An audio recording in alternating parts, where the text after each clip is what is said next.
go. Thank you. The lights are a little in my eyes, but I want to thank everyone for being here this evening in person, and also those of you who are tuning in on the Sarge's sports radio station. I also want to acknowledge and thank Lions Pride Sports Broadcasting for volunteering to show this to the community, also record it, and we'll be able to share it for anyone who's not able to attend. I want to give a quick summary of why we're here. So we all know that school safety is an incredibly important topic.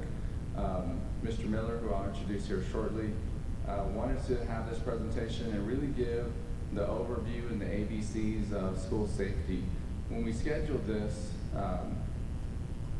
a few weeks ago, we wanted to make sure it was on the calendar so that people could plan to attend.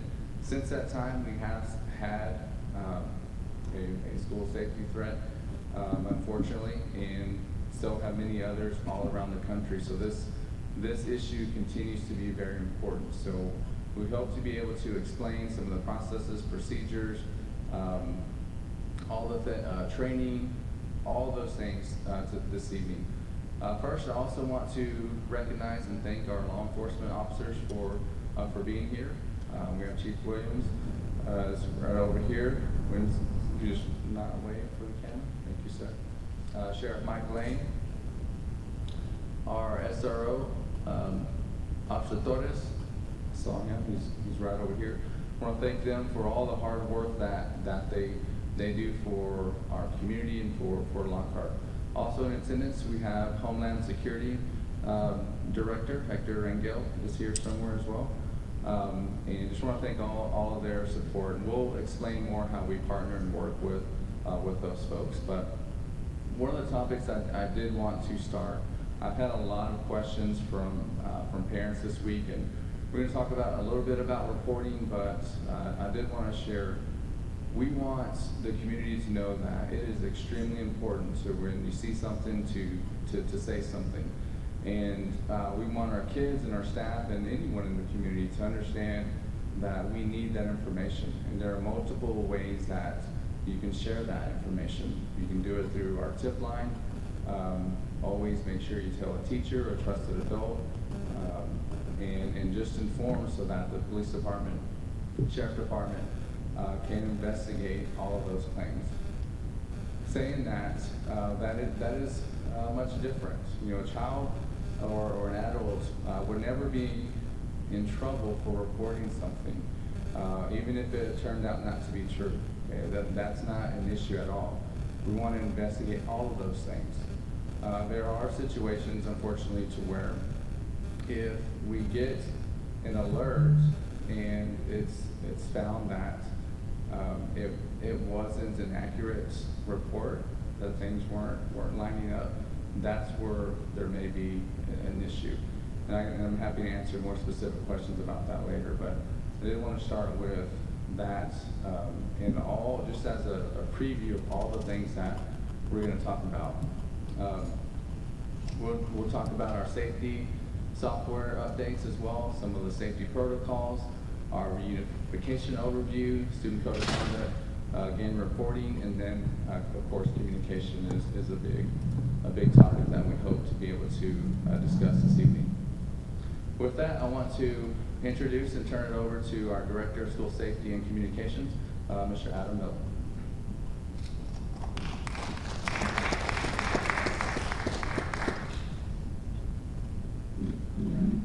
Thank you so much, Mr. Estrada. I really appreciate that. And thank you all so much for being here on a Monday evening. It truly takes all of us in this room to be partners in our children's education and to be partners in Lockhart Independent School District. Having said that, before I do other introductions, Chief Williamson, would you like to come up and help share a word? I'm Gary Williamson, the Chief of Police here in Lockhart. I just want to thank Lockhart ISD for hosting this event and taking school security so seriously. And I also want to thank them for the strong relationship that we have together between Lockhart ISD and the police department.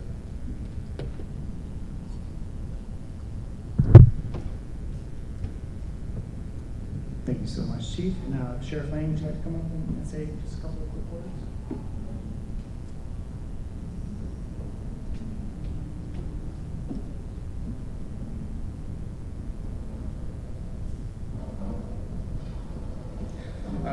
wanted to say we are here to support the school district and, of course, Lockhart Police Department in any way that we can. We try to supplement where we can and when we can, and we can support this in any way we do. We are available to, including we're putting on some training for local first responders over the next couple of months, trying to use all the school districts in the county. Thank you.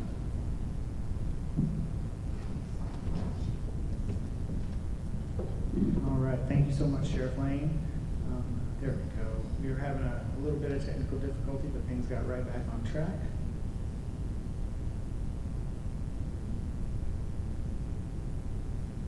Perfect. Okay, at this point in time, I'm going to actually take the mic off the stand and move freely across the stage just to kind of talk to y'all about some certain things. But again, we're having technical difficulties. I'm not quite sure. And our Director of Technology, Ms. Cassie Salinas, is on that right now. I can go ahead and make a few introductions. Obviously, Mr. Estrada already acknowledged Sergeant Emilio Torres, who is our SRO supervisor at Lockhart High School, and he really supports the district, all the campuses in the district. We have other SROs. We have Officer McConnell and Officer Castilleja, who also support our junior high and our high school. Additionally, we have some points of contact with Sergeant Evans, who's one of our constables in the district, Sergeant Salas, who's another constable. Sergeant Evans is with Precinct 1 and the Salas 4, and then Chief Sanders as well. And then we have our Lion Guard, which the point of contact for Lion Guard is Mr. Carl Adcock. And our Lion Guard, which we'll talk about a little bit more later, is basically a community watch program. And we have parents and community volunteers who are willing to volunteer their time and their energy to come support our schools as an extra set of eyes and ears on campuses. So if you ever run across any Lion Guard members or any of these members of our local law enforcement that help support our schools, please shake their hand and please tell them thank you for all that they do.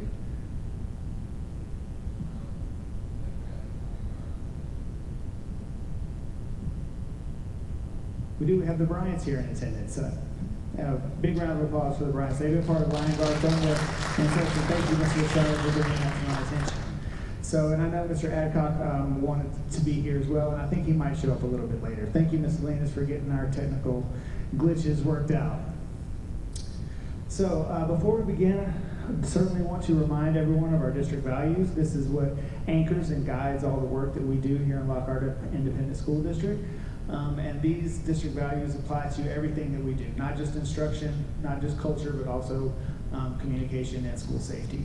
So when we say that we're locked on excellence, we're committed to maintaining high standards in safety and security here in Lockhart Independent School District. We are ensuring that environment that allows every individual to unlock their full potential, and we have a Lockhart for People by prioritizing the well-being and care of our students in our community. Again, these aren't just posters on the wall. This is what we eat, sleep, breathe, and walk each and every day in Lockhart Independent School District, and we never waver from these values. So every decision that we make, every communication that we put out is with these three things in mind. We were fortunate enough to be able to provide some security updates over the summer that are actually still somewhat under construction, but they're nearing completion at this time. We were able to enhance security fencing around the district. And most specifically in areas where students transition in between buildings. But we have installed new security fencing at all campuses district-wide or currently being installed district-wide. The most of the fencing or the most visible fencing, I guess, would have happened here at Lockhart High School because this is the campus that needed the most. But every single campus in Lockhart ISD has received security fencing, as well as camera refresh and installation. We've always had cameras on our campuses, but we were able to refresh some of those ones that needed some refreshing and some assistance, and then we were able to install new cameras district-wide as well. So we're very, very grateful for that. We're very grateful for our operations team, our maintenance team, and our technology team that have worked in collaboration to make all this possible. So big round of applause for the operations and our technology team. Okay, and when we talk about the software that we use in Lockhart ISD, we want to give you an overview of those things. First, we use Raptor entry at all campuses, and this is whenever you go to your campus to have a meeting with a teacher, to have lunch with your student, excuse me, or to attend an assembly or award ceremony, the front receptionist asks you to provide your ID. And that ID is not just so you get your visitor badge, although that is a function of it. That when you hand over your ID and it's scanned into the Raptor entry system, what that is actually doing is scanning the databases of all 50 states to make sure that we are not allowing any convicted criminals onto our campuses. That's why it is so important to have your ID at all times and to present a valid ID whenever you're visiting a campus. So that is something that we use from Carver Elementary School all the way to Lockhart High School and Pride High School as well at every single campus. Now at our elementary campuses and Carver, we have a program called Audio Enhancements. And I'm actually wearing the duress transmitter right here, right now, so everyone can see what it looks like. We do not actually have this at the secondary campuses, but this is at the elementary campus. And what this duress transmitter does, it actually serves a couple of different functions. Instructionally speaking, the teacher's duress transmitters has a microphone, which allows for voice lift technology. It amplifies their voices equitably across the entire classroom. It helps for a number of reasons instructionally, but from a safety standpoint, more importantly, what the duress transmitter does is it allows anyone wearing a duress transmitter to call for an emergency or a safe alert in the event of a crisis. The two buttons on either side, immediately, once they're hit, an alarm goes to the front office of that campus, where then administrators and the safety crisis team, as well as district leaders as well, are alerted there is something happening on that campus. Additionally, at that time, a camera in the classroom immediately turns on, so we're able to see live feed in the classroom. So every elementary campus classroom does have a camera in the classroom, but it's very important to mention that those cameras are not on all the time. No one is under surveillance in the classroom. It's simply, it can be used as an instructional tool, but it cannot be turned on unless it is activated by the teacher in that classroom. It has come in very handy. We have had a couple of medical emergencies where the safe alert system has come in handy, but fortunately, we have not had any active events. And we are very grateful for this technology because we believe that it will cut down drastically on response time in the event of an actual emergency. So that is something that is district-wide at all elementary campuses. We use Raptor emergency alerts at our secondary campuses, and that is an actual app that is downloaded onto every teacher, every administrator, and every district level leader's phones. And that also acts as a silent alert technology that allows anyone to call one of our emergency protocols in the event of emergency. Also, audio enhancements and Raptor technologies are how we conduct our monthly safety drills as well. So we really train on these particular technologies and these softwares, and we want our teachers to be comfortable with them, our administrators to be comfortable with them, so that in the event of an actual emergency, we know exactly what to do. And then finally, we have Lightspeed Alert, which actually connects to our Google Suite. So we are a Google district, and what Lightspeed Alert does is anytime a student is on one of their district devices, one of their Chromebooks, and if they type anything that could potentially be alarming or threatening, either to someone else or to possibly to themselves, an alert immediately goes to campus administration that alarms them that there has been something that has been typed or searched that could be potentially harmful. District level leaders also get those alerts, and campus administrators immediately check those. Again, it's not that it's a matter of surveillance, but it's a matter of ensuring that we are keeping our students as safe as possible. And what this does is it allows administrators to act quickly in the event of someone typing or searching something inappropriately, and it also lets students know that if they were to type or to search something that they should not be searching or typing, that we are aware of it and we are acting swiftly.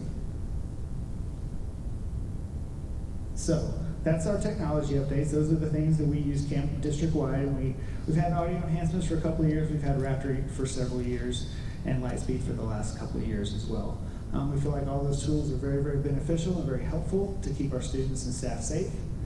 Now we have our officer updates. And again, at our elementary campuses, our Carver Early Education Center, Pride High School, we have constables at every one of those campuses. And they are provided by Precinct 1 and Precinct 4, and we are very, very grateful for those partnerships. And as I mentioned earlier, at Lockhart Junior High School, we have an SRO that is there full-time. The Lockhart Police Department, and that is Officer Casilleja. And then at Lockhart High School, we are fortunate to have Officer McConnell. And as I mentioned earlier, Sergeant Torres, while his office is based at Lockhart High School, he really supports the district at all the campuses. He spends a significant amount of time, if not just as much time, at Lockhart Junior High as he does Lockhart High School. And anytime we need him at one of our elementaries or one of our Pride or anywhere else, he is very quick to respond, and he will be the first one there. So we're very, very grateful for Lockhart Police Department partnership and the partnership we have with the constables. We know that they work tirelessly to keep our students and our staff safe, and we could not be more grateful for them. Now, I don't have pictures of everybody up here, but just so we can have some familiar faces. We do have our officers in line guard, a few of them here. In that first picture, we've got some line guard officials, one of them being one of our school board members, Mr. Rene Rios, as well as Carl Adcock, our line guard volunteer coordinator. We have Officer McConnell and Casilleja right there. We have Chief Sanders with Ms. Nixon. Even though we have an SRO at the junior high, to start the school year, our constables were covering that, and so Chief Sanders was there. There we have Mr. Torres again with Mr. Adcock, and then Sergeant Evans, who is primarily stationed at Clear Fork Elementary School, but he definitely helps out everywhere as well. So again, if you see these individuals in the community, please shake their hand. Please tell them thank you for all that they do for the students and staff of Lockhart Independent School District. Okay. No, that was kind of a lot, but we're moving through our security updates and our officer updates and moving into our actual protocols. This is what we use at the campus to prepare for the event of emergency with our students, our staff, and our administrators. We use the I Love You Guys Foundation for our emergency response procedures. It is a free of charge nonprofit organization.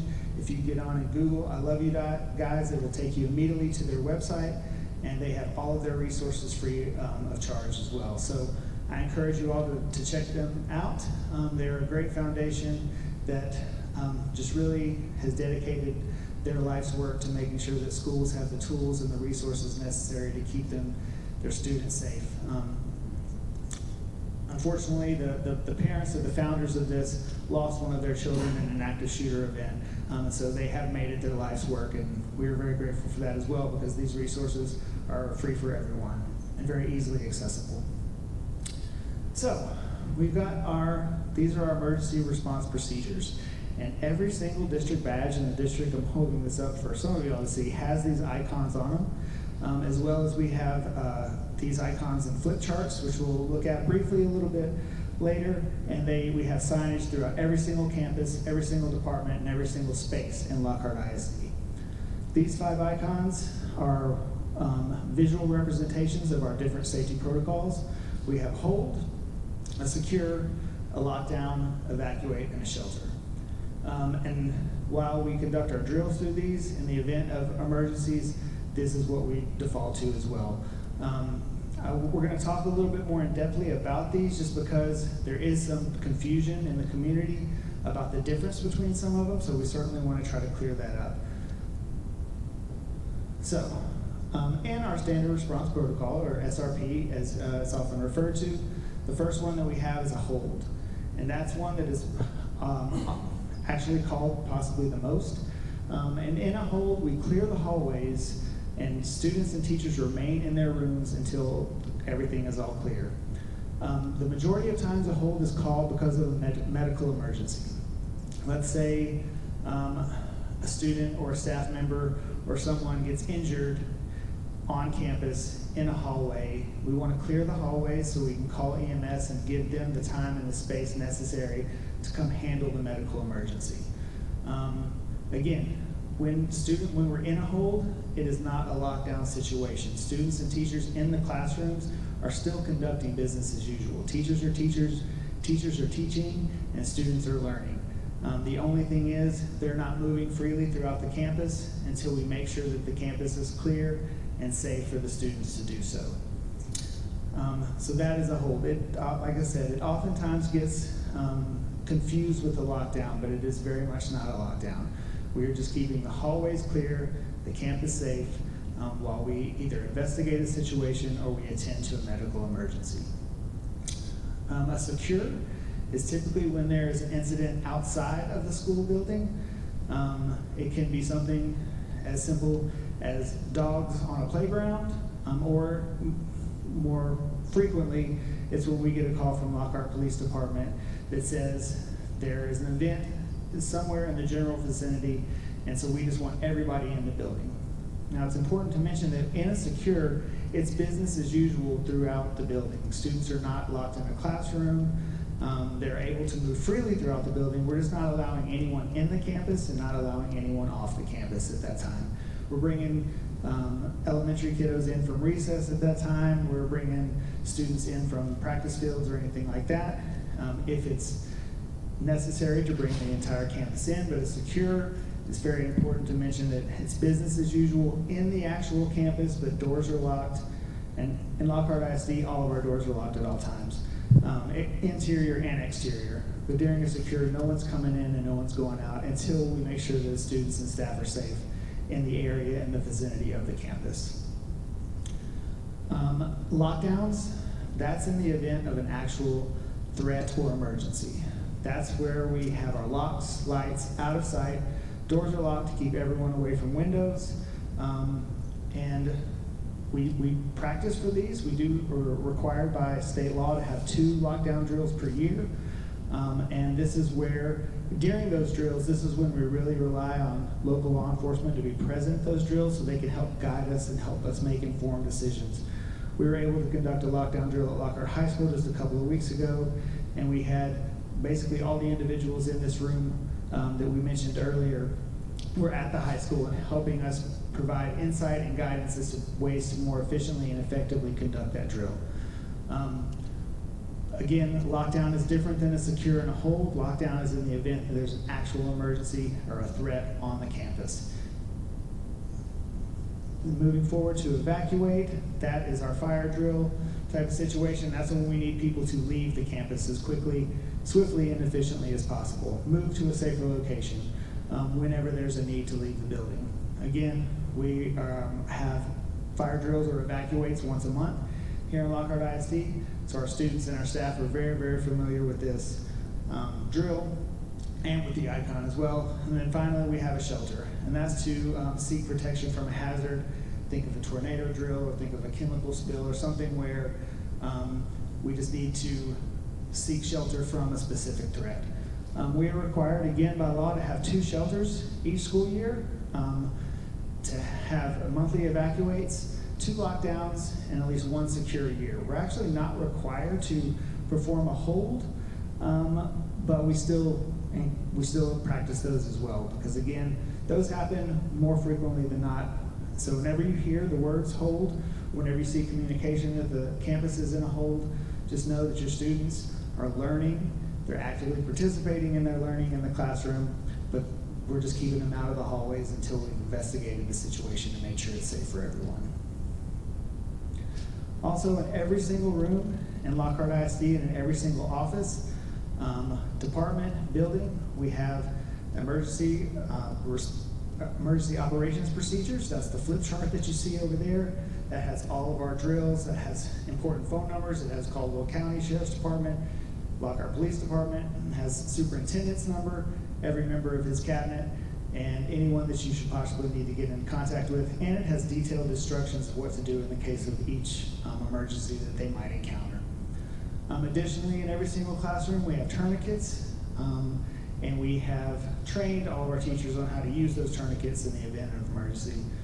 Also, we have Stop the Bleed kits at every single campus as well that also contain tourniquets and other first aid devices and materials and resources needed to actually save lives and to stop the bleeding in the event that someone ever needs it. So every campus has at least one Stop the Bleed kit, depending on the size of the campus. Obviously, the junior high and the high school have significantly more. But those are the safety tools that we keep in every single classroom and every single department, building, office in Lockhart ISD to make sure that we are consistent across the board and make sure that everyone has the tools and resources necessary to keep themselves and our students and our staff safe. So, that's the things that we've done to update, the things that we use technology-wise to keep our students safe, the protocols that we use to practice and to keep our teachers informed and our students ready. And then this is the role that everyone plays, because it is certainly a team effort. This isn't just one individual's role. We all play a significant part in keeping the students and staff of Lockhart Independent School District as safe and secure as possible. So our administrators, they oversee the implementation and ensure the readiness. They are the ones that are conducting those monthly drills. They are the ones that are training their staff at the campus level. We train our campus administrators and our teachers at the beginning of each and every year. And then they, in turn, have those trainings back at the campuses. And then they reach out to myself, they reach out to Sergeant Torres for additional trainings and insights and any information or resource that they might need. Our teachers and our staff are expected to execute the protocols and provide the support to our students, and then our students are expected to follow the instructions and participate in the drills, to know the difference between the drills. And that takes time, and that takes training from our teachers, and that takes time and training from us as well. And we're very appreciative of our teachers and our staff and our administrators that work so hard to make sure that our students are prepared in the event of a drill or an actual emergency. Obviously, we want you, our parents, to understand these procedures and to support the safety plan of the district. We put a great deal of thought and time into it, and we want you all to be active partners in this and to fully understand why we do what we do when we do it. Obviously, our job as district leaders is to clearly communicate with campuses in the community, to provide those support, to provide those trainings, and to provide those resources. And then law enforcement, we just ask them to be present, to provide guidance and partnership, and they do an incredible job of that. So together, we all work with one another to make sure that we are following our procedures with efficiency, with accuracy, and that we're doing everything we can to keep our students and staff safe. Now, in the event that we had an actual emergency or event on a campus, and we need to evacuate that campus and we need to reunify students at a different location, we also have a standard reunification method, or an SRM. There's lots of acronyms in education and in school safety and in life in general, but the SRM is where we need to evacuate a site and we need to bring everybody to a safe place in order to get students back safely into their parents' or guardians, family members' custody. So we have a designated safe location for students and parents to reunite in the event of an actual emergency. We also have identification and verification process to verify the identities and ensure that safe release of all students. So you would basically receive a standard reunification card where you would input student information. Someone would take that information, verify that that is in fact accurate, retrieve your student, and bring them back to you safely and as quickly as possible so you could be sure and have them in your custody and get them home safely. And then communication, just maintaining clear and effective communication with parents and guardians in the event that we ever have to, and God forbid we never do, but if we do have to reunify, we have a plan in place and spaces in place to make sure that we can get your students back to where they need to be safely, and that's with each and every one of you. So that is our ABCs. That is our general overview of our safety protocols in Lockhart ISD, all the things that we do to keep students safe. But we certainly have to talk about student expectations and the student code of conduct. And this goes back to what Mr. Estrada was referencing earlier as well, amongst other things, but we want students to always report things to us. We want students to feel safe and to be able to tell a trusted adult immediately as soon as things happen. But we don't want to ever have a case where students possibly say something without the intention of keeping our students and staff safe, but possibly with the opposite intention of inciting fear or causing disruptions. So that's why there are some consequences that are severe. Obviously, campus administrators, they handle discipline and issues according to the Student Code of Conduct. Every discipline decision we make in Lockhart ISD is based on the Student Code of Conduct. But some offenses, such as the possession of drugs, weapons, false alarms, or false reports, this is what we were talking about earlier, assault, in many cases fighting, they can require a mandatory placement in a district alternative education program. Every district in the state of Texas is required to have one of these. Ours is Lockhart Discipline Management Center. So these are much more severe consequences. And again, it's important to mention those are mandatory placements, meaning that the state of Texas mandates that if a student brings drugs onto a campus, that student has to receive a DAEP placement. If a student makes a false alarm or false report, that is a mandatory DAEP placement. Now, again, I want to be very, very clear. If a student sees something, reports it, it turns out that it was nothing, but they were doing it out of good faith and honest intentions, we are never, ever going to assign consequences to that student. That student was doing exactly what we need them to do, exactly when we need them to do it. It's in the event that a student is knowingly and intentionally, or anyone for that matter, is making a false report to incite fear or cause disruption. That's when a mandatory placement is in order, but also that's when local law enforcement gets involved as well. They also get involved for these other offenses as well. So that's why they're very serious and severe, and we just ask that you have conversations with your students so they can understand the severity of the consequences. And again, we have means of reporting here in Lockhart ISD, and we encourage students, we encourage staff, and we encourage community members to report to us in a quick and orderly fashion. Again, we want students to directly report to a teacher or campus administrator as soon as possible. As soon as they see something, we want them to come let one of us know so we can act swiftly, so we can let them know. We want them to rest assured that we trust that they're doing so with the best interests of themselves, their families, and our campus's safety.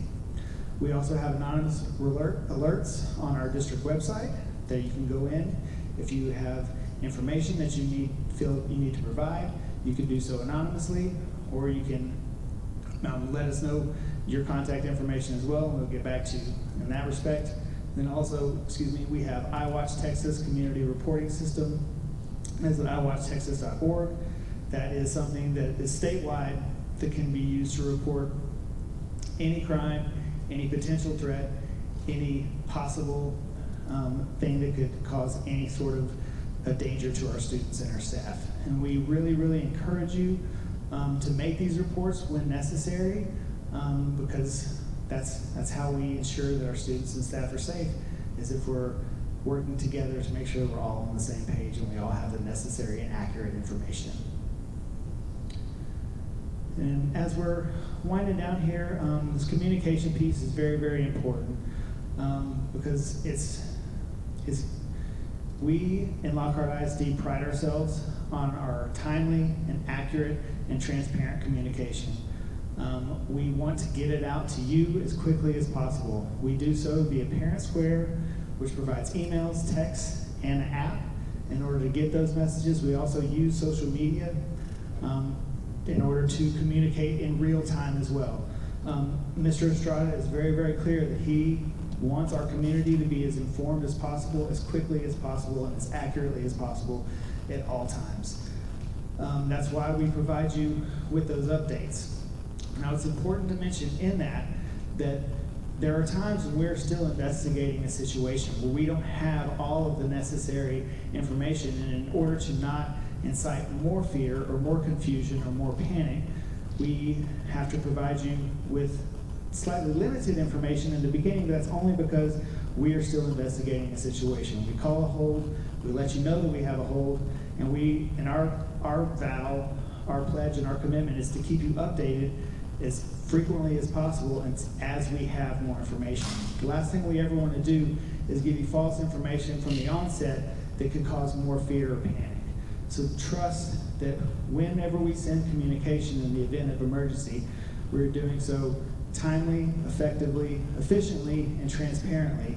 And as we get more information, we will always provide you more information. And once the event is concluded, we will give you a summary of the event with as much information as we can legally and ethically provide. Obviously, we have student confidentiality and other things that we can't share. We won't share due to confidentiality or FERPA or other things, but we will always give you the information that we have when we have it in order to make sure that you're as informed as you possibly can be when it comes to the safety of our campuses, your students, and our staff. In the communications department, we want to operate as our own newsroom. We want you to hear the news from us before you hear it from someone else. And that's why we try our absolute hardest to make sure that we get it to you as quickly as possible. Oftentimes there's a lot of moving parts, there's a lot of things happening, and our main goal is to make sure that you're informed. So that's what we pride ourselves on, and that's what we'll continue to do, and we will continue to refine our systems to make sure that we are getting better and more timely in our communication and more accurate and more transparent in our communication. We want to engage stakeholders and all of our community members for feedback and helping with this. That is why we're having events like this. That's why Superintendent Estrada has his quarterly forums and forums in the summer, because we know the partnership of our community is essential to the success of our district. And so therefore, we want to engage you in these things. We want you present at these things. We want you to provide us feedback and ask questions so we can make you feel better about what we're doing, and so we can gain valuable insight as to how we can work together to ensure a more safer and secure environment.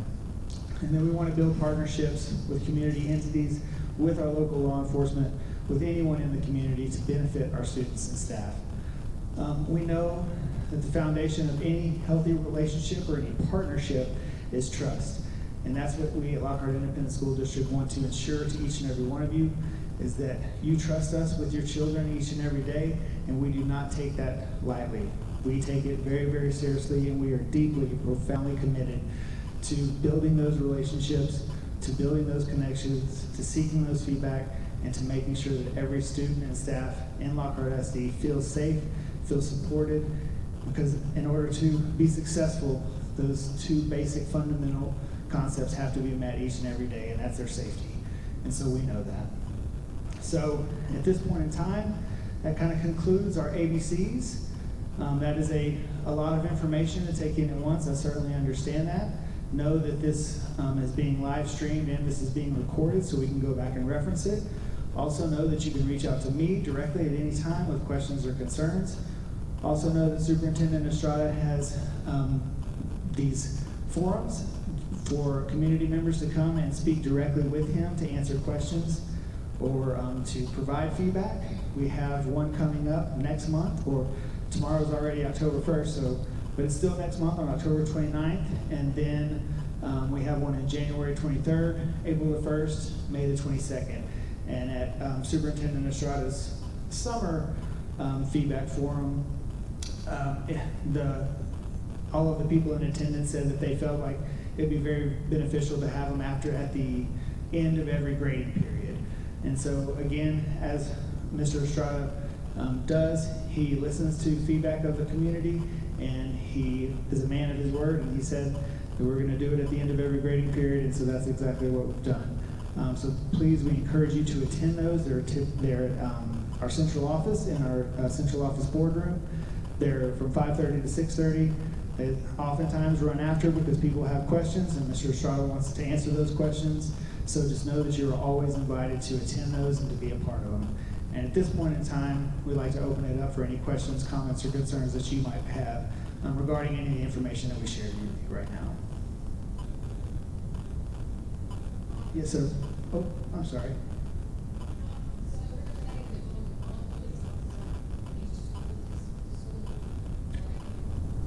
Yes, ma'am. There is one armed officer at every single elementary campus and junior high campus, and then there's an SRO at the high school with Sergeant Torres, who is stationed there, but also provides support and coverage at other campuses as necessary.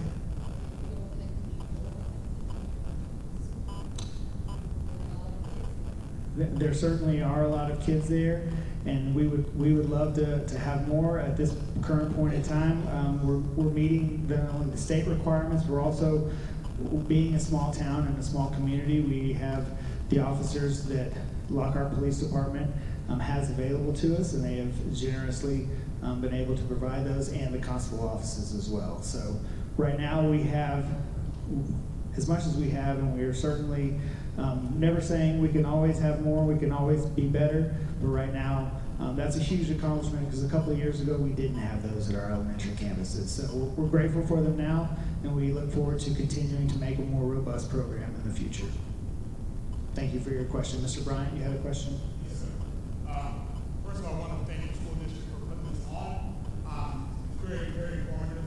Last year, there were some safety concerns, and so since that event, you all have done a great job in educating the community to make sure that we feel safe.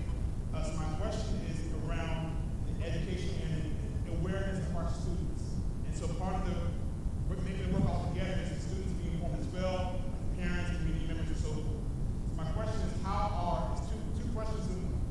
So what type of awareness or education is happening among our students besides us as parents sharing with our students, and besides the code of conduct? How are the students being informed? Because a follow-up question to that leads into it is, with light speed alerts, as kids and students will text, how do they know that, okay, if I text this word, I might get triggered and I was actually looking something up, or I had malintentions, I was looking something up, and I'm going to get brought in for it. So what kind of awareness is happening with our students?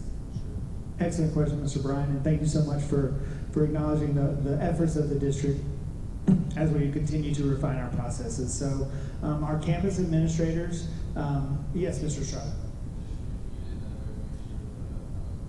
The question was, yeah, absolutely, thank you. So Mr. Bryan's question was, what are we doing to ensure that our students are also informed of our safety procedures, our protocols, and consequences as well, but also what things could trigger possible alerts, or what keywords or phrases specifically in regards to light speed that could possibly warrant a red flag. Did I get that accurately, Mr. Bryan? Okay, thank you, sir. So our campus administrators and our teachers are informing our students in their classrooms and in their assemblies of the different safety protocols and procedures, and the expectations from a safety and security standpoint across the district. And we can certainly always be better at that, and we can certainly always make sure that our students are more informed, but that comes typically from the campus administrators and the classroom teachers. In terms of the alerts, Mr. Bryant, that's a great question that you ask, and oftentimes the alerts are a student typing in inappropriate song lyrics, or typing in something that they read into a book, or something like that. We still take every single alert very seriously, and at that point in time, a counselor from the campus will call the student in. It's not necessarily always an administrator assuming malintent or something that's negative. It's more out of concern than anything. Call the student into the office, have a one-on-one conversation to understand the intention of that. Again, the vast majority of those are not meant to cause panic or threat or to alarm, but we still have to take each and every one very, very seriously. So at that point in time, the students have that conversation with the counselor and the trusted adult to explain them what the Lightspeed system does, and then how to avoid further incidents like that in the future. Does that answer your question, sir? Okay, thank you so much. Other questions? Yes, ma'am.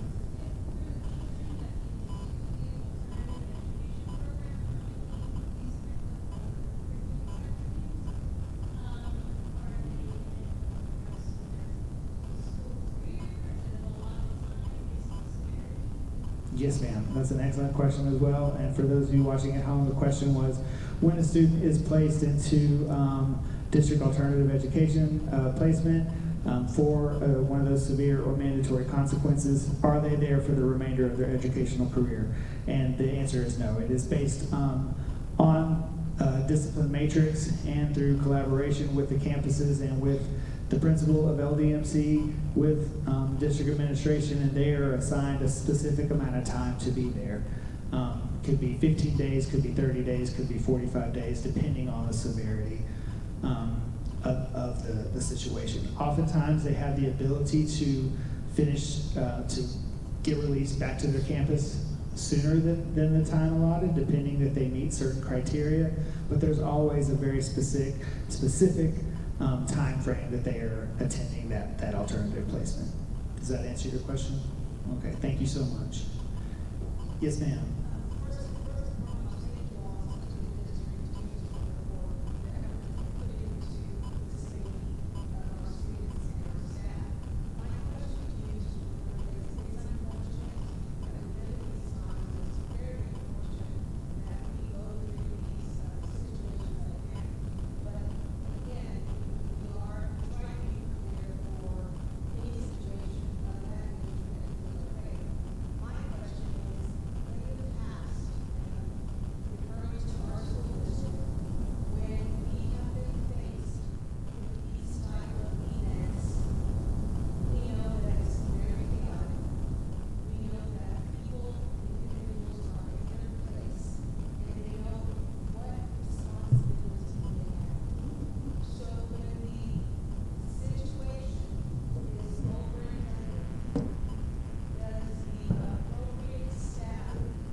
So much. For those of you watching at home, the question was, excuse me, in the event of an actual emergency or an actual event, when things are chaotic, do we review our actions as a school district and as campus leaders, and to assess the success of that event and identify ways that we can improve it moving forward? Would that be an accurate restatement of your question? Okay, awesome, thank you. So yes, ma'am. Long story short, yes.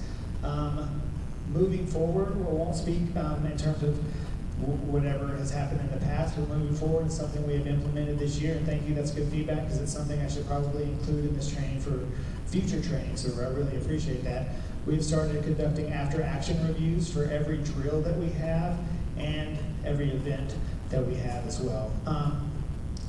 Now, what those after-action reviews consist of is sitting down with campus administrators, sitting down with local law enforcement, and talking about what went well and what could go better. 100%. Now, fortunately, we haven't had any real events this year. They've only been situations that we have quickly investigated, and we've been able to communicate that information to y'all via the communication channels we mentioned earlier. But in the event of an actual event or an emergency, we will absolutely conduct an after-action review, because again, we're training our administrators and our crisis alert teams, and we're working with all the law enforcement individuals in this room to get better at implementing that process. So thank you for saying that, and we will continue to do that and refine those systems to make sure that we share those after-action reviews in the event of an actual emergency, so we can be transparent with our community. Thank you. Yes, ma'am, Ms. Brown.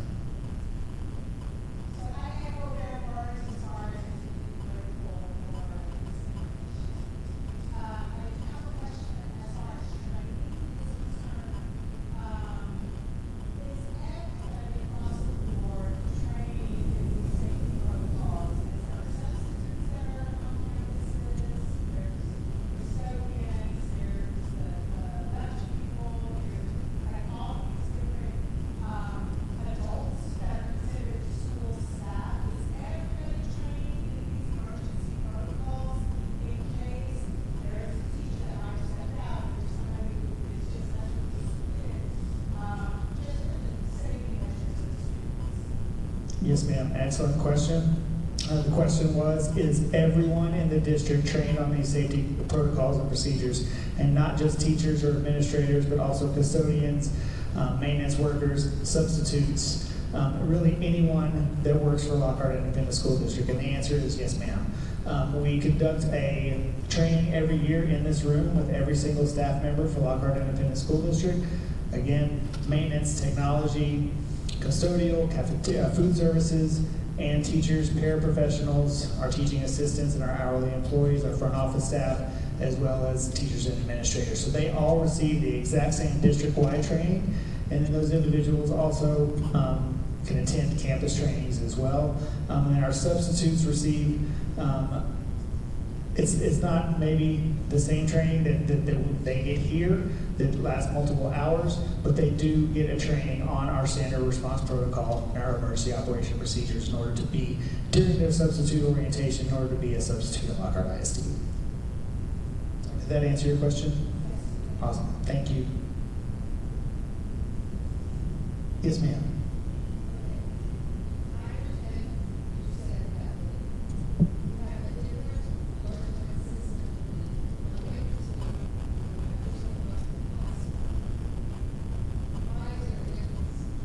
Sure, that's an excellent question. So the question is why do we have two different systems for the two different levels of elementary versus secondary? And yes, Mr. Estrada. Sorry, I don't wanna put him on the spot. That was a decision that was made before he was in this position, so I just want to answer that. So we did the elementary as a pilot. That investment was a huge investment that we needed to see, is this going to work like we think it's going to work? So we've only been doing that for a few months. This is the first year where it's 100%. Last year they were installing it, we did the training, and I think it was February. I think in February is when everything was up and running. So once we see that it is worth that investment, our plan is to use it at the secondary schools as well. But because of the huge investment, we wanted to make sure that it was actually going to work before we did it across the entire district. But our plan, and it is working, and our plan is to move forward with Lockhart Junior High School and Prime and Lockhart High School. Thank you, Mr. Estrada. Thank you for your question. Any other questions? The lights are kind of bright, so if I'm missing something, shout at me. Yes.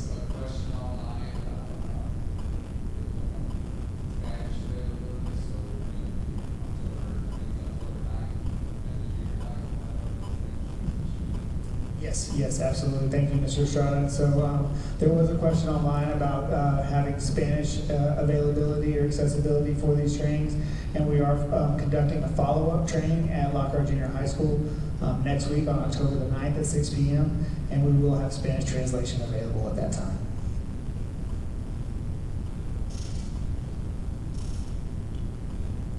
Yes, ma'am.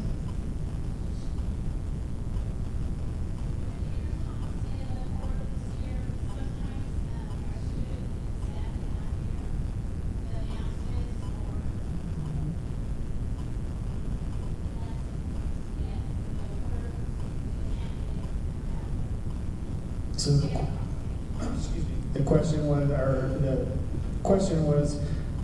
statement was that sometimes we can't hear the announcements in the portables, and what are we doing to address that, correct? Absolutely. So if that is in fact the case, we just need students and teachers to report that, to put in a technology work order to our technology team. They are very, very quick to respond, and they will always come out to do everything in their power to make sure that those intercoms are working efficiently, to make sure that the students and staff can hear those messages in the event of an announcement or an emergency, obviously. So yes, ma'am, just if that is the case, please just let our technology team know about it so we can get out there quickly and assess the situation and fix it as quickly as we can. Yes, ma'am, thank you. Okay, and we'll go look tomorrow as well, now that we know that the high school portables are having that issue right now. Yes, sir.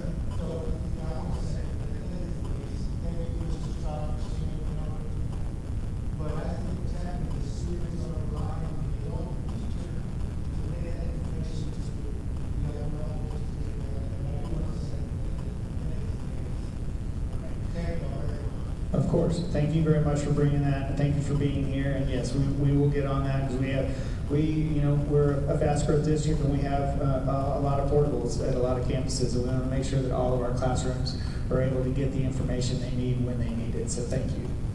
Yes, ma'am.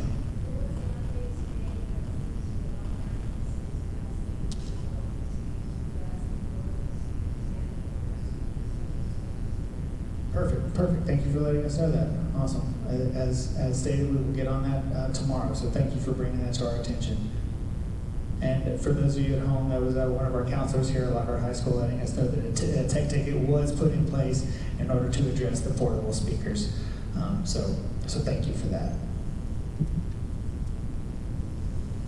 Any other questions, comments, or concerns? Yes, ma'am. No, that's why we're here. As far as the portables, it's prompted situations where there would be a threat or whether it would be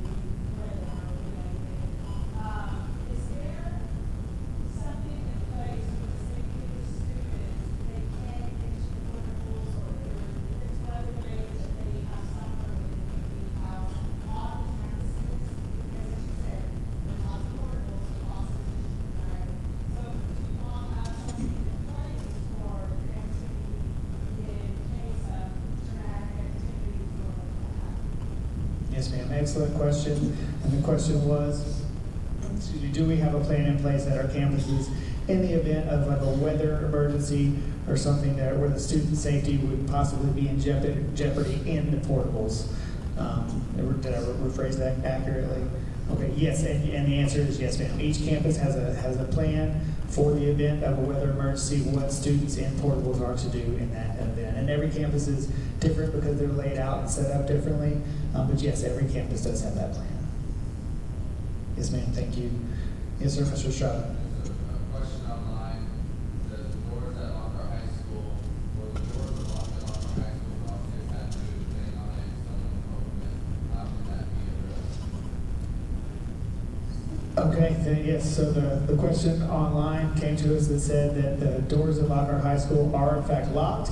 However, all that a student or someone has to do is bang on the doors and someone comes to open them.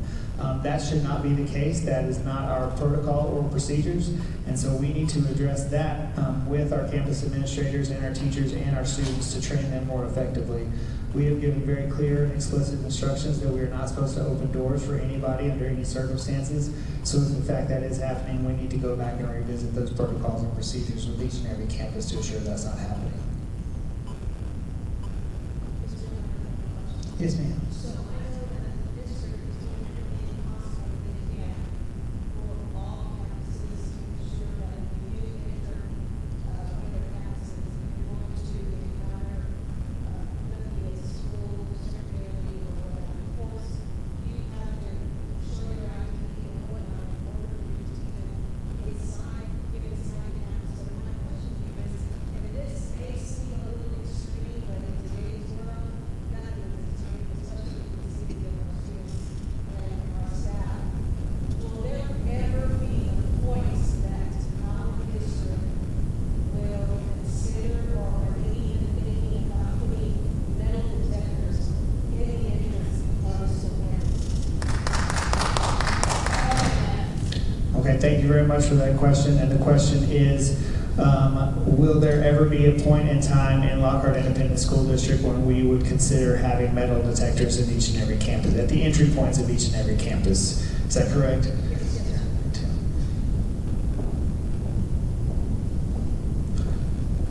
I'll let Superintendent Estrada answer that question. Sorry, I'm looking at online questions. So the short answer is we haven't had a real conversation about that. When the Texas Education Agency recently, like a few months ago, released their security grant opportunities, that was in there, but that hasn't been a big topic of discussion, primarily for cost and staffing purposes. You know, it is an allowable expense with this new grant money, but not something that we've explored. I think some of the concerns would be just the comment that came up. We had, I don't know how many doors exactly at Lockhart High School, probably 100. How many? That's it? I thought it'd be more than that. Okay. So there are over 30 doors, and ensuring that kids don't open them, that we're training students not to allow anyone in, that everyone's coming in that front door, those types of things. Having someone who's monitoring, that's their only job. If you do that, the only way that it works is that someone's there. That's extra staffing. So those are the reasons why we haven't really considered it seriously. That doesn't mean that it's not possible, but quite frankly, it's just not a conversation we've had. That's a great question. It's something I think we have a couple of school board members here to start that conversation. We just haven't discussed it in the past.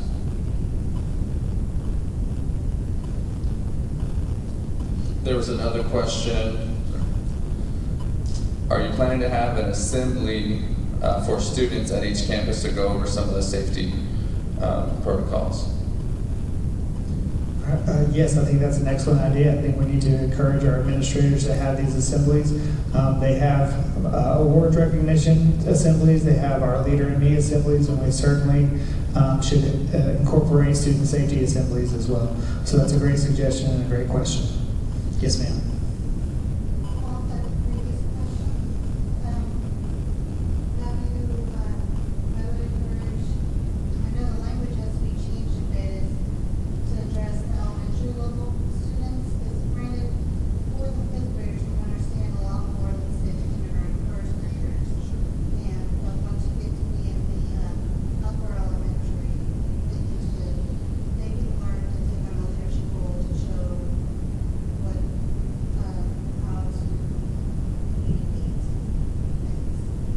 For sure, absolutely. I think that's an excellent point. And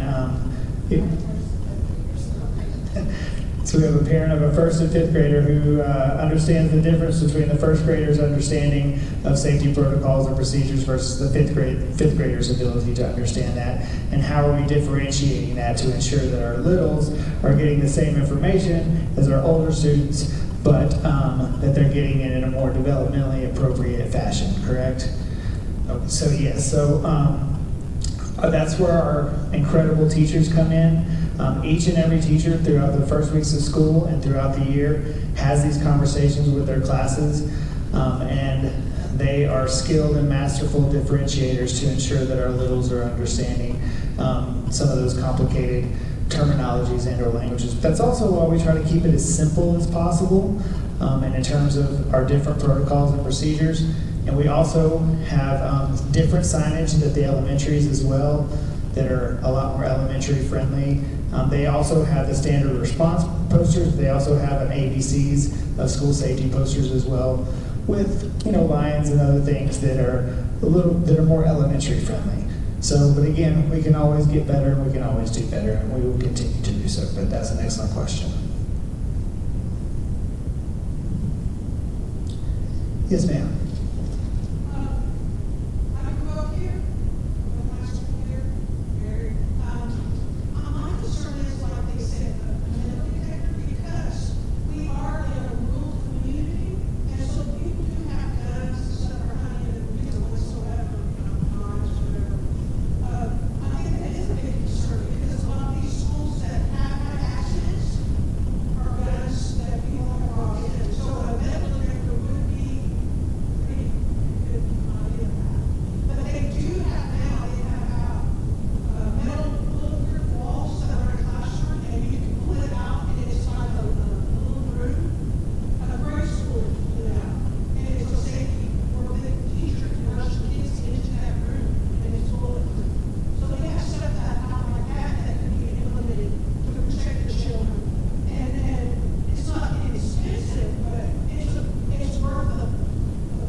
Absolutely. Thank you for sharing that feedback, Mr. Estrada. Thank you. And also just want to, comments like that, this feedback is important. It's, although it's not a question, we want that feedback too. And in terms of the different types of things to secure classrooms, the training that we've received for over a decade now, it shocks me every time I hear it, and I think it's still true, you guys can correct me. But when we look at these, the worst case scenario, like an active shooter incident, the training that we've always received has said that to date, that every time this has happened in schools where the tragedies happen, the doors were unlocked. Correct me if I'm wrong.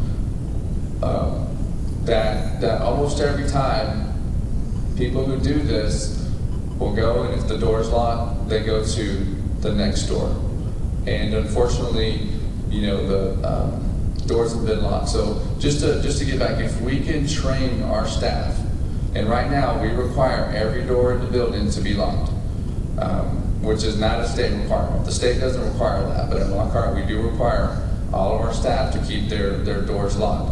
And our training tells us that one thing by itself can save lives, and it can keep people safe until law enforcement is able to come and provide relief and help. But again, thank you for those. I've never seen that, so please, if you have other ideas, share them so that we can hear them tonight. Thank you, Mr. Estrada. Yes, ma'am. Right there. Question regarding your statements on surveillance.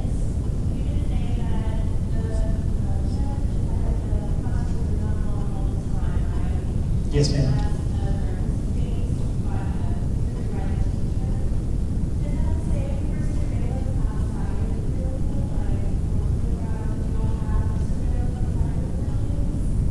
That is an absolutely excellent question. And thank you for bringing that up. Again, something to include in future training. So the question was, excuse me, are the cameras that are in the hallways and outside the building triggered by teacher response, like the cameras in the classroom, or are those cameras actively on at all times? Did I get that correct? Yes. So the answer is yes to that. All of our cameras that are in our hallways and our playgrounds and our interior and exterior campus cameras, those are on at all times. So we can go back and review those for a myriad of reasons. But the classroom cameras are the ones. So thank you for bringing that clarification. The classroom cameras are the ones that are only turned on in the event that a teacher activates that camera.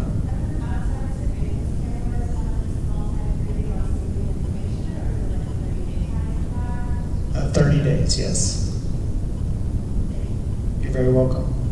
Mr. Miller, I know some of these school campuses have fire drills, but do the school campuses also have active shooter drills? So yes, ma'am, we don't do necessarily active shooter drills, we do the lockdown drills. And we do at least one every semester. So an active shooter drill might look very different, but in terms of the lockdown drill itself, where students and teachers practice clearing the hallways, getting into classrooms, turning off lights, covering windows, and getting into a safe space, yes, ma'am, we do practice those at least twice a year. And other campuses, twice a year is the state requirement. We encourage our campuses to do them in order to make sure that we're as efficient as we can be, and so that we're prepared in the event of an actual emergency. Yes, ma'am. Great question. Any other questions? Yes, ma'am.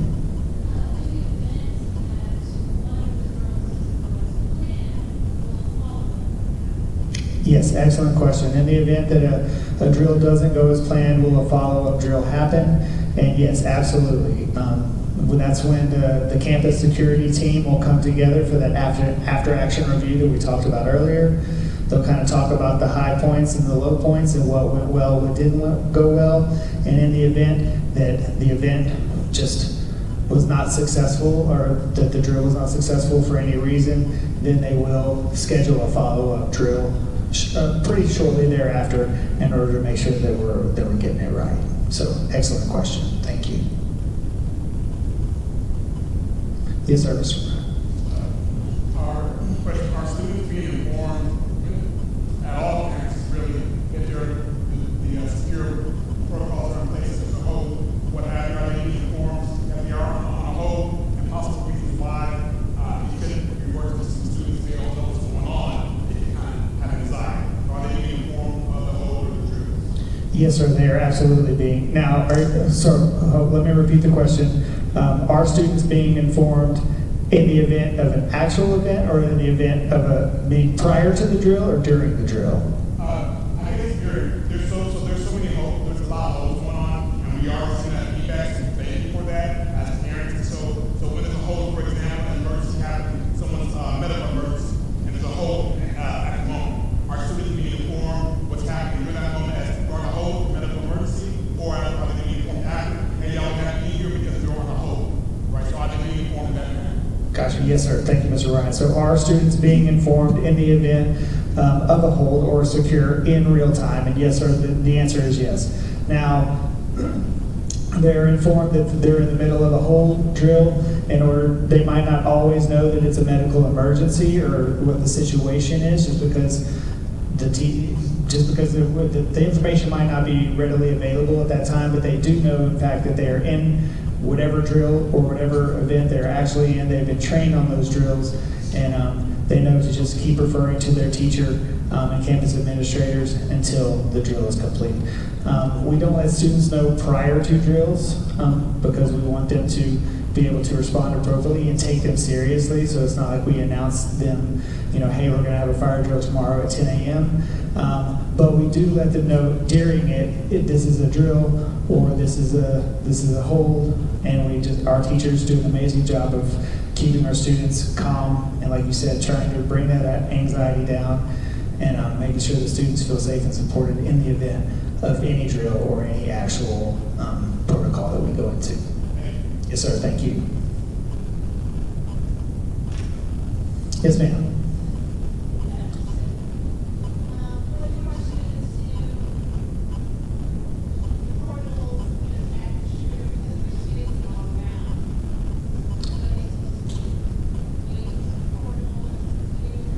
So each campus has different emergency drills for their specific portable plans in that regard. So I can't speak to each and every campus at this time. That would be a conversation for the administrators, but we have made sure that each and every campus has the proper procedures in place to get students to safety as quickly as possible in the event of an actual emergency. There is a plan.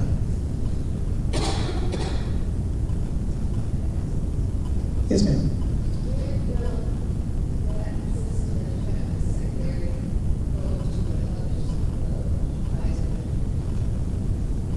That is an excellent question. The question was, when will audio enhancement system be rolled out to the secondary campuses? I don't want to give you any misinformation or the public any misinformation in terms of timelines. I just want to refer back to what Mr. Estrada said, that we're still in the early phases of the audio enhancements program. This is our first full year of full implementation at the elementaries. And like he said, wanted to ensure that it was effective, wanted to ensure that it was working. And it is. We're very happy with that system. So ideally in the near future, but I don't want to say a date that could possibly be misconstrued or a timeline that wouldn't be met. But it is definitely in constant conversation with the superintendent and his cabinet team, and with Director of Purchasing and Technology and our operations to make sure that we're working towards that. Thank you.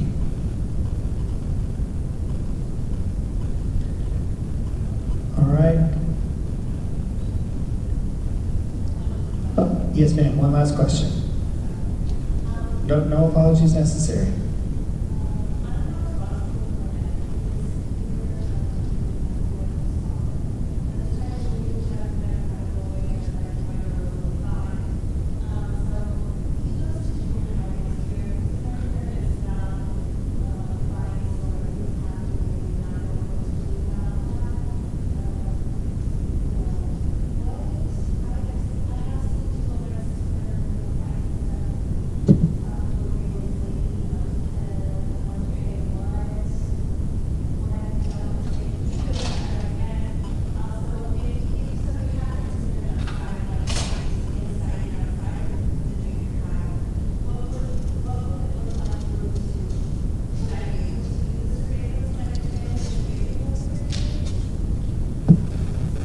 So, good question. The question was, as a fifth grader that's going to be at the junior high next year who has some anxiety about going to the junior high due to potential fights or possible situations, and what can she do to help ease her students' anxiety, but then also what steps she could take to review situations if they were to occur. So I would just encourage you just to let them know that we have 1,500 students at the junior high, and 99% of them all of them are safe and supported, and the vast majority of them are happy and never experienced a single issue in their entire junior high career. We have amazing administrators at the junior high. We have amazing teachers that have been there for a very long time they go above and beyond each and every day to make that place a warm and welcoming environment with a very strong campus culture. And we take all of that very, very seriously. So first, I would just encourage you that. Secondly, if it's a fight that involves your student, you as a guardian have a right to review that footage. But if it does not, that would not be appropriate in that particular circumstance. So does that answer your question? Okay, of course. Thank you. We have a question online. It asks, are there any thoughts of having a community overview board to ensure students are being treated fairly? Checks and balances to make sure the punishment truly fits.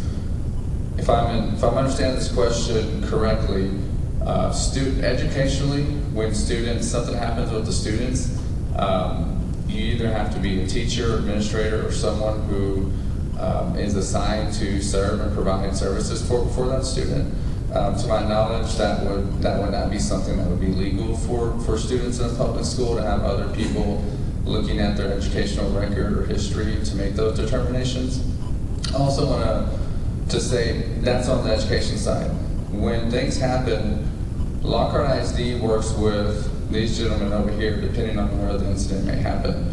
Most of our schools are in the city of Lockhart, so we work with Lockhart PD, but Lockhart ISD does not get to make any legal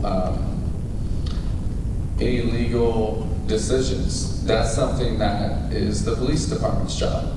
They look at the law, this is their criteria that breaks the law, and then they determine if the law is broken or not. Our role is to give them any information that we have, turn that over to law enforcement, and then they turn it over and do their own investigation and look at information that they may need, and then they determine, maybe a student needs to be arrested, maybe they don't. Was the law broken? The school district, it's out of our hands at that time. School district, we never want a child to be arrested.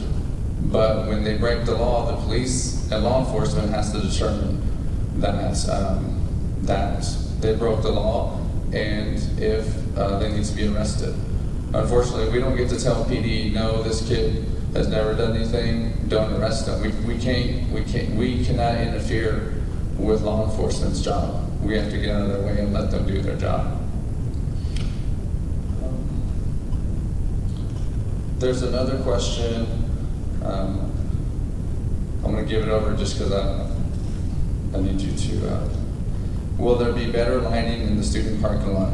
I'm assuming that's Lockhart High School, no lighting in the dirt parking lot. We did install a light last year. It just hasn't worked as we hoped. It's not producing the amount of light, so that's something that we actually are discussing to provide better lighting out in that dirt parking lot. Because the one that we put in last year just isn't. I think it was a solar light, and I don't want to get into that debate, but it's not working as good as we had hoped. Thank you, Mr. Estrada. Yes, ma'am.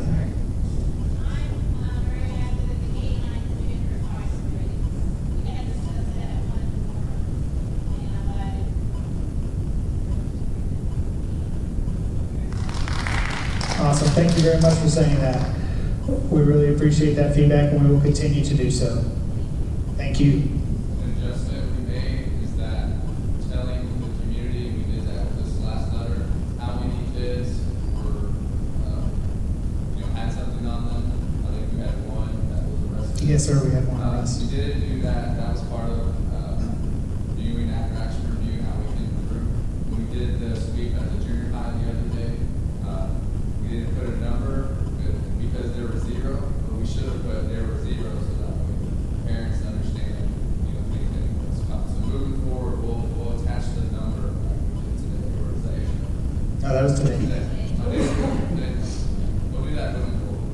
We say that. Yes, sir, I certainly will. So, Mr. Estrada, so the original comment was just that we have been implementing more frequent canine sweeps at our secondary campuses, and our parent was appreciative of that.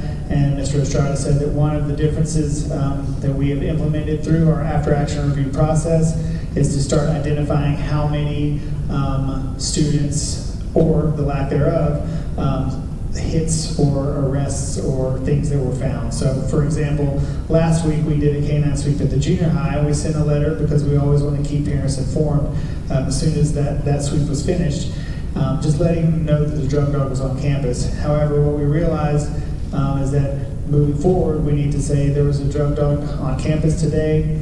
There were zero evidence of no drugs found on campus. So for today, at Lockhart High School, there was, in fact, one student that was unfortunately arrested for being in possession.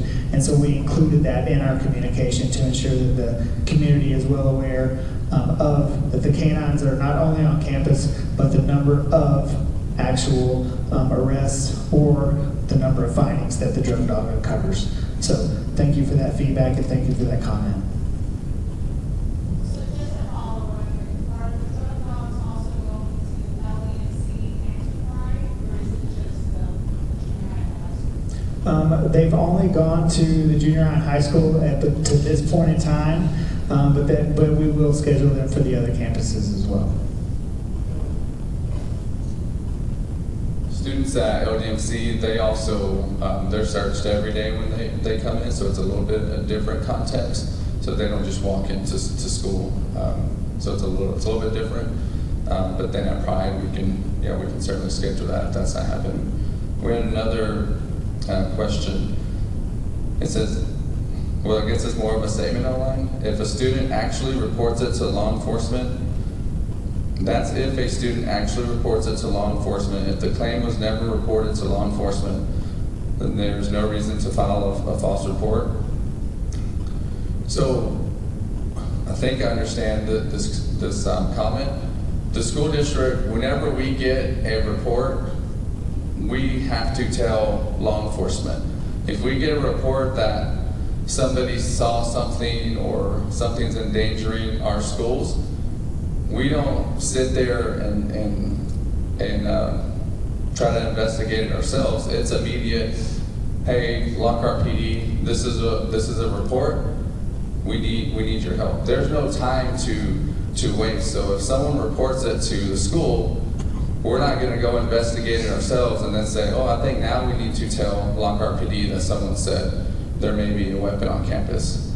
The way that happens is if we get told, a teacher or administrator, then that's going to this gentleman over here. Sergeant Torres is going to know about that, and then Lockhart PD is going to do whatever they need to do. And our job as administrators and school officials is to give them whatever information. If they need to talk to a kid, and they get access to all that, and they have their laws and processes that they have to follow in terms of parents and those types of things with minors. But we turn that information. We cannot, and I hope we all agree that the school district should not receive a safety threat and not tell the police about it. We have to immediately tell the police, and then they determine, where to go from there. I think I understood that correctly, that comment. Thank you, Mr. Estrada. Any other questions, comments, or concerns? I got a question. Yes, sir. You mentioned earlier that the teacher is the one that keeps the students calm from anxiety and stuff like that, especially when they're put on a hold. Several times this year already, our students have been put on a hold because of a medical incident or medical situation or something like that.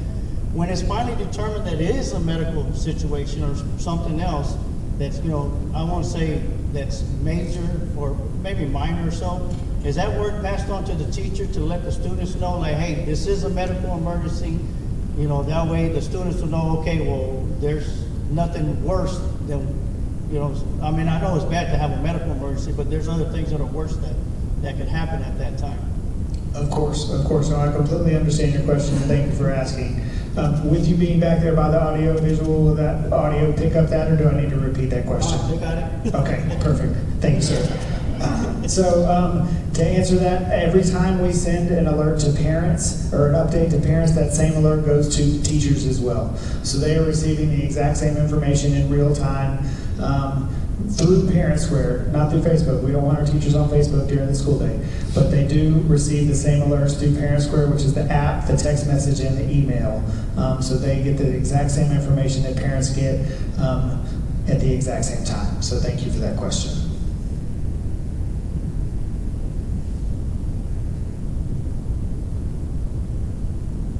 Anything else?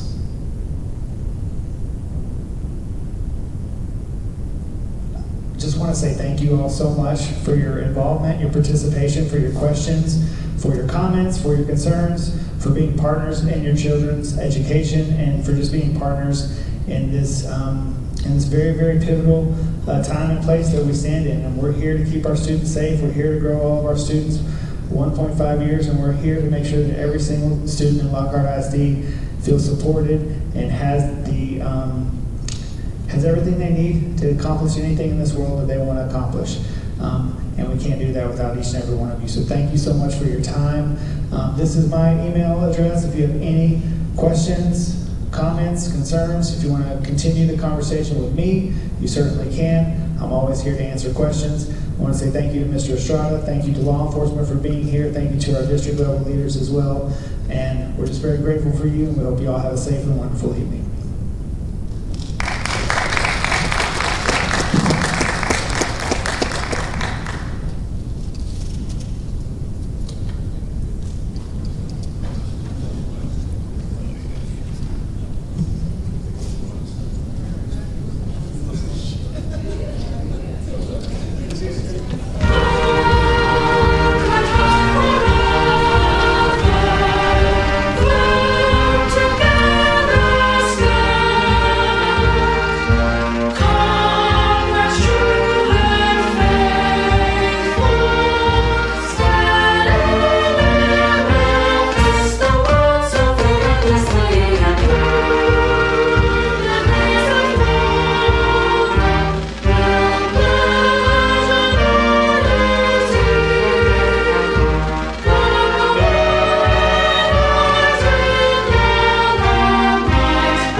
Thank you for watching today's broadcast of Lockhart Lions Sports on the Lions Pride Sports broadcast.